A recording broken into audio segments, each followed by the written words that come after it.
Hola, hoy grabo el episodio 9 de Negociación desde cero y vengo con un tema que a mí me interesa mucho, que es la negociación y el poder. Eh, el poder es un factor fundamental en la negociación, porque cambia todas las reglas. No es lo mismo que un compañero de trabajo le pida que se quede una hora más a trabajar a que se lo pida a su jefe. ¿Por qué? Porque cambia el poder de quien se lo está pidiendo. Esto todos lo sabemos y es perfectamente lógico, pero cuando nos toca negociar no lo sabemos usar.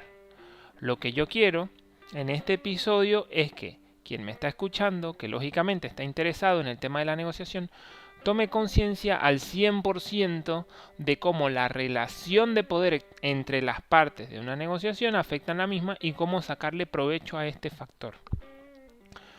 Lo primero que hay que entender es cómo y por qué el poder afecta a la negociación.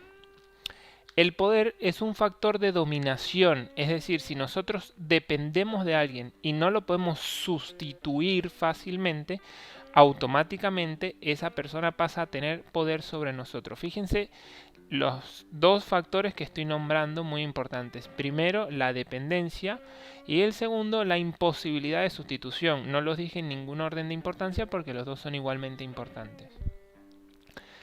Las negociaciones en su mayoría están a favor de la parte que tiene más poder. Es decir, que esta parte puede pedir más y ofrecer menos e igualmente va a ser aceptada. Si alguien llega a una negociación sin ningún poder sobre la otra parte y la contraparte tiene poder absoluto, esta persona que llegó sin poder ya perdió. Ahí no hay santo que lo salve ni palabra mágica. Únicamente puede apelar a la piedad, no hay más nada. A mí me gusta siempre hacer el ejemplo del taxi para que este punto quede comprendido al 100%. Si usted para un taxi en la calle para montarse y antes de subirse el taxista le dice: señor, yo por cada carrera cobro el doble, así que al llegar multiplicamos por 2 lo que dice el taxímetro y eso es lo que me tiene que pagar. Lógicamente usted se va a subir, usted no se va a subir, usted va a esperar otro porque no tiene por qué pagarle a ese taxista el doble. Si hay 1000 taxis que cobran lo que dice el taxímetro. Ahora, supongamos que en la misma situación se da, pero está lloviendo, es de noche, usted ya tiene media hora esperando un taxi y no pasa ninguno disponible y además usted se está cagando. El tipo puede multiplicar por 5 el valor del taxímetro y usted le va a decir: lléveme. Ahí están presentes los dos factores del poder: dependencia e imposibilidad de sustitución. Usted depende absolutamente del taxista para no cagarse en la calle y además ya tiene media hora esperando y no ha encontrado taxi. Eso le confiere a ese taxista un poder que en una situación normal no tendría. Bueno, ya sabemos que el poder inclina la balanza de la negociación y que la misma estrategia de negociación funciona de manera distinta si tenemos poder o no. Ahora vamos con el segundo punto a concientizar, y es que las condiciones de poder se fijan por lo general antes de una negociación. Antes de la primera palabra en una negociación ya está establecido quién es quién, por lo que no podemos pretender llegar a una negociación y querer ganar poder ahí. Ese poder ya está fijado desde antes, no se puede cambiar en el momento de la negociación salvo que tengamos un as bajo la manga que nos confiera poder. Eso lo vamos a hablar más adelante. Pero por ahora, fijemos esto en nuestra cabeza. Las relaciones de poder se establecen antes de empezar una negociación. El tercer punto que quiero que concienticemos es que la mayoría de las negociaciones, en la mayoría de las negociaciones, nadie tiene el poder absoluto. Es decir, siempre el más débil tiene una cuota de poder. Esta puede ser grande o pequeña, pero siempre la tiene. Si no la tuviera, no estuviera en la negociación.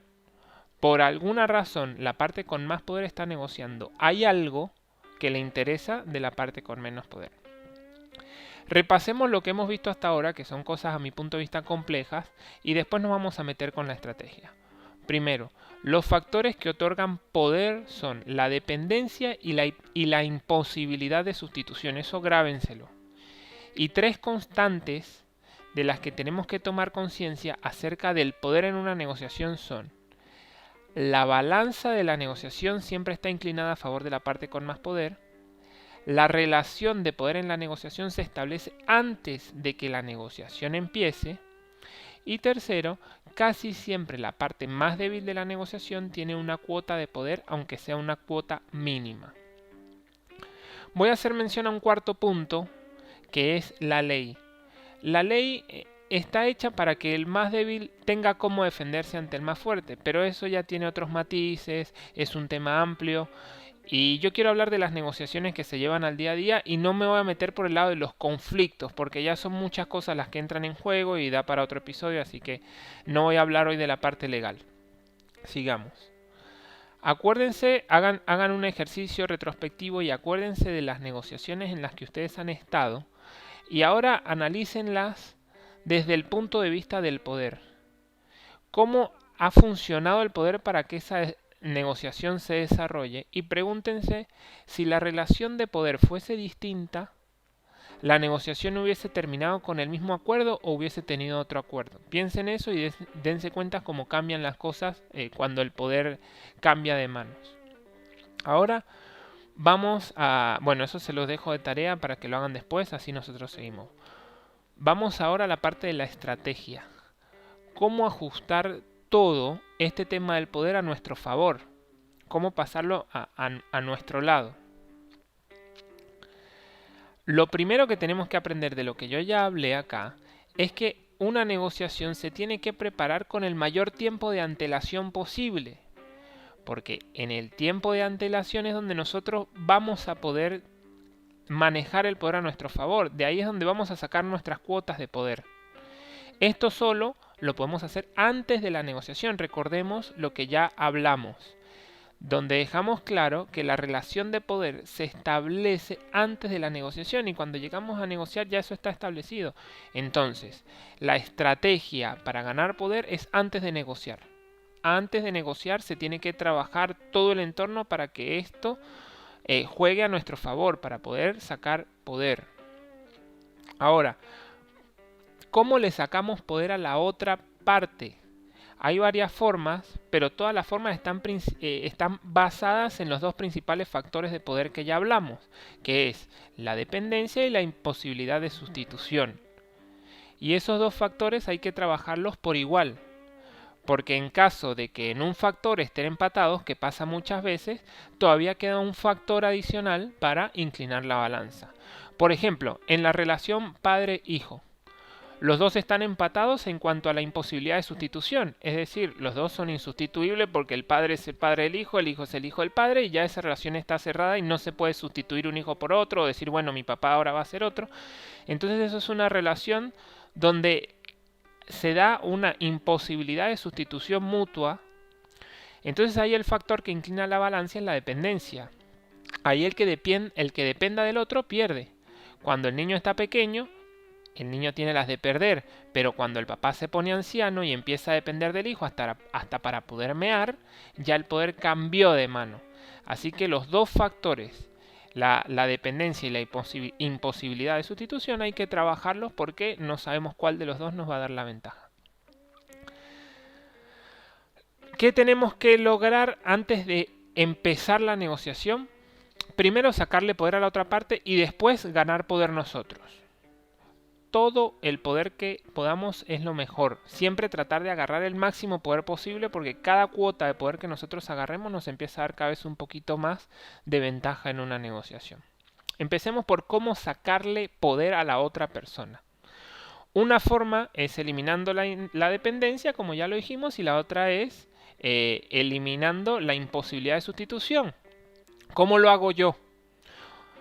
Yo recomiendo siempre ir a las negociaciones con un plan B. Esto es un trabajo previo que yo sé que es engorroso, nos lleva tiempo, nos saca energía, nos cansa, pero a su vez nos va a dar una carta muy fuerte, porque nos va a decir exactamente hasta qué punto la otra parte tiene poder sobre nosotros. Por ejemplo, si yo voy a comprar un carro que me gustó en $20,000, antes de intentar negociar un precio más bajo, yo voy a buscar en otros lugares que venden ese mismo carro y carros similares. Y así establecer hasta dónde puedo llegar a negociar con ese vendedor. Y así con todo. Si yo tengo un plan B, automáticamente le saco poder a la otra parte, porque estoy quitándome de encima la imposibilidad de sustitución. Sencillamente, si el acuerdo con el plan B es mejor que el acuerdo que iba a lograr con el plan A, sencillamente tomo el plan B y ya está. Encima, si la contraparte además sabe que tenemos un plan B, se va a sentir con menos poder aún. Y eso, si lo sabemos manejar con cuidado, nos puede jugar a favor. Hay que manejarlo con cuidado, porque también no podemos caer en el chantaje. Eso es, bueno, o podemos caer, pero es algo que éticamente no recomiendo yo. Otra manera de quitarle poder a la contraparte es eliminar la dependencia, y la mejor manera de hacerlo es nunca aceptar de la otra parte algo regalado o a cambio de nada, o ni un favor, no aceptar una cortesía, nada de eso. Porque aceptar algo a cambio de nada nos hace débiles. Yo tengo el ejemplo del caso de mi mamá. Cuando yo era pequeño vivía en un pequeño pueblo llamado El Vigía. Mi mamá trabajaba mucho, era madre soltera y tenía siempre que dejarme con niñeras cuando se iba a trabajar. Nunca pude encontrar la niñera ideal y su solución fue enviarme a otra ciudad a vivir con mi abuela. Mi abuela estuvo siempre pendiente de mí, pero ahí mi mamá, si bien ganó en comodidad, perdió en poder. Ahora, cualquier decisión que mi mamá quería tomar acerca de mí tenía que pasar el filtro de mi abuela, porque mi mamá le había conferido poder. Había ganado facilidad, había ganado comodidad, pero había perdido poder. En resumen, cuando aceptamos una ayuda, un favor, un dinero, a cambio de nada, estamos entregando poder, porque no sabemos después cómo lo vamos a tener que pagar. Incluso nos compromete a tener que decir que sí a cosas que queremos decir que no. Si vamos a negociar con alguien, tenemos que estar seguros de no deberle nada o deberle lo menos posible, porque si estamos en deuda de algún tipo ya no tenemos el mismo poder. Ya sabemos cómo sacarle poder a la contraparte. Ahora vamos a ver cómo darnos nosotros mismos poder, cómo conferirnos poder. Vamos a trabajar los mismos factores, la dependencia y la imposibilidad de sustitución. No hay otros factores para agarrar poder. Pero ahora la vamos a usar a nuestro favor. Primero hicimos cómo quitarnos la dependencia encima, y para nosotros ganar poder les voy a explicar cómo hacer que el otro dependa de nosotros, ¿sí? Cómo aumentar la dependencia. A ver, una manera de aumentar la dependencia de la contraparte, es decir, que la otra contraparte dependa de nosotros, es primero entender, primero que nada, si la otra parte está negociando con nosotros, ya hay algo que a esa parte le interesa de nosotros para que esa parte pueda lograr su objetivo. Tienen que saber cuál es el objetivo de la otra parte y qué parte de ese engranaje formamos nosotros que hace que la otra parte esté hablando con nosotros para lograr su objetivo. ¿Qué necesita de nosotros? Entonces tenemos que tomar conciencia de qué exactamente es lo que necesitan de nosotros. Nos tenemos que dar cuenta de qué papel jugamos en los objetivos de nuestra contraparte. Y esa parte que nosotros somos, tenemos que enfocarnos en aumentarla, en aumentar nuestra parte del engranaje. Por ejemplo, si nuestro fuerte es que somos personas confiables y nos logramos dar cuenta de que la otra parte nos necesita a nosotros principalmente por un tema de confianza, nosotros debemos afianzarnos en la confianza. Es decir, demostrarle a la otra parte, darle señales antes de la negociación que demuestren que esa persona puede confiar en nosotros plenamente y utilizar cada oportunidad y cada momento antes de la negociación para acrecentar la confianza. Cada vez dar más razones para que esa persona confíe en nosotros. Eso hace que la otra persona nos vea a nosotros como un valor para conseguir los objetivos y lo vuelve en cierta medida dependiente a nosotros. Otra forma de aumentar nuestro poder es haciendo cada vez sea más difícil sustituirnos. Hablo de la imposibilidad de sustitución. Esto se logra primero desarrollando maneras únicas y más eficientes de hacer las cosas que nuestra contraparte necesita de nosotros y guardando esa información únicamente para nosotros. No hay nada malo en ser egoístas con nuestros métodos, porque no se los robamos a nadie y cada quien puede tener su know-how. Por ejemplo, si yo trabajo como vendedor de una empresa, antes de negociar un aumento de sueldo, yo debo esforzarme en ser el mejor vendedor. Debo desarrollar mis propias técnicas de venta y no se las debo decir ni a mis compañeros ni a mi jefe. Que nadie sepa cómo hago yo exactamente para vender lo que vendo. Ese debe ser mi secreto más preciado. En este caso, si yo voy después a negociar un aumento con mi jefe, no me van a poder dar como excusa que los demás vendedores ganan lo mismo, porque en este caso no voy a ser igual que los demás vendedores. Nuestro know-how es nuestro y no debemos compartirlo con nadie a menos que obtengamos un beneficio de hacerlo. Quiero que les quede bien claro que no estoy hablando de nada sucio ni antiético. Estoy hablando de cuidar nuestro conocimiento para usarlo a nuestro favor como una carta al momento de negociar, para que no seamos fáciles de sustituir. Hasta aquí viene la parte estratégica. Y ahora voy a concluir el capítulo con una historia que me tocó vivir con respecto a la negociación y el poder. Esta historia me hizo entender mucho del contenido que les dije anteriormente. Cuando yo trabajaba en una empresa de venta de muebles de oficina, yo entré como vendedor a través de Mercado Libre. La empresa quiso desarrollar un canal de ventas que fue el de Mercado Libre, pero no tenían nada desarrollado y a mí me tocó empezar a introducir los muebles que ellos ya vendían a través de la plataforma de Mercado Libre, pero no tenían las imágenes, no tenían los productos que querían mostrar, nada. Yo tuve que empezar haciendo las imágenes, como diseñador las modelé, las rendericé, las subí a Mercado Libre y para poder modelarlas yo tuve que ver, medir y aprender cada parte de los muebles que yo tenía que vender. En ese momento yo supe cómo estaba conformado un mueble. Yo empiezo a vender por Mercado Libre, se va el diseñador de la empresa y a mí me pasan de vender en Mercado Libre a diseñar. Cuando yo paso a diseñar, yo ya tenía la posibilidad de hacer mejoras en el producto porque yo ya me sabía las piezas porque me había tocado modelarlas y también en cierta manera me había tocado hacer venta, aunque no había hecho venta cara a cara, había hecho venta electrónica. Entonces yo más o menos ya tenía una noción de qué era lo que le interesaba al cliente, de cómo estaban construidos los productos y pude pasar a diseñar. Cuando yo paso a ser diseñador, en algún momento empezaron a faltar vendedores. Por cualquier razón faltaba a veces un vendedor, faltaba a veces un vendedor en otra sucursal o en la sucursal donde yo trabajaba. Y yo, con el conocimiento que ya tenía del producto, con el conocimiento que ya tenía de la venta de Mercado Libre, yo los podía sustituir. Y a mí, mis jefes me decían: Simón, tienes que ir hoy a sustituir a un vendedor. Y yo salía de mi zona de confort de diseño para sustituir a un vendedor.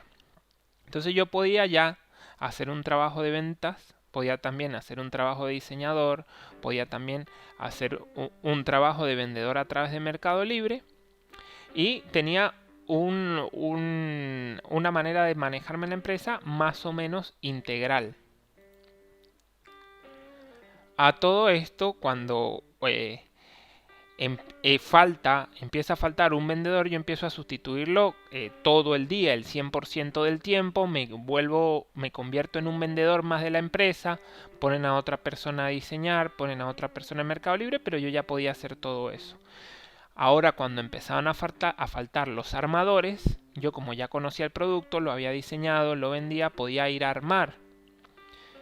Al cabo de un tiempo en la empresa, yo podía vender, diseñar, armar muebles, podía comprar piezas y yo podía, gracias a todas las sustituciones que yo había hecho y que yo había tenido que decir que sí, y que me incomodaba hacer y decir que sí a todo, pero no tenía más opción, no sabía negociar, estaba muy nuevo y mi única opción era decir que sí, yo ya podía suplir a cualquier trabajador de la empresa y yo sabía cómo se manejaban todas las etapas del mueble desde que entraban las piezas a la fábrica hasta que se entregaban en el cliente.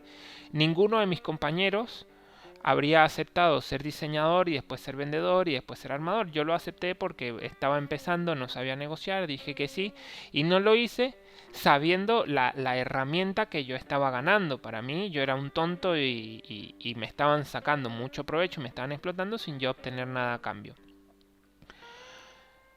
Cuando pasa el tiempo y los jefes, los dueños, quieren desligarse un poco de la empresa, tenían que poner a un supervisor. Y no podían poner de supervisor a una persona que no conociese todos los departamentos de la empresa, y la única persona que tenía la posibilidad de ser supervisor, ya que conocía completamente todos los pasos que llevaba un mueble desde que entraba hasta que se entregaba, era yo. Y yo pasé de sentirme el más tonto a verme como la persona ideal para el puesto de supervisor. En el momento que me lo plantean, me dicen, te queremos pasar como supervisor. Pero no hablaron nada del sueldo, simplemente me dijeron, bueno, te pasamos a ser supervisor ahora. Yo obviamente lo iba a aceptar, pero bueno, yo no sabía cómo negociar y me dieron la oportunidad de pensarlo. Y cuando vine a casa me puse a reflexionar, a pensar. Y claro, me empiezo a dar cuenta que ellos de cierta manera se hicieron dependientes de mí y que no era muy fácil sustituirme porque tenían que buscar a alguien que conociera exactamente cómo se llevaban a cabo todos los pasos de la empresa, y me convertí en alguien insustituible y del cual ellos dependían. Eso me confería a mí la posibilidad de negociar un sueldo distinto.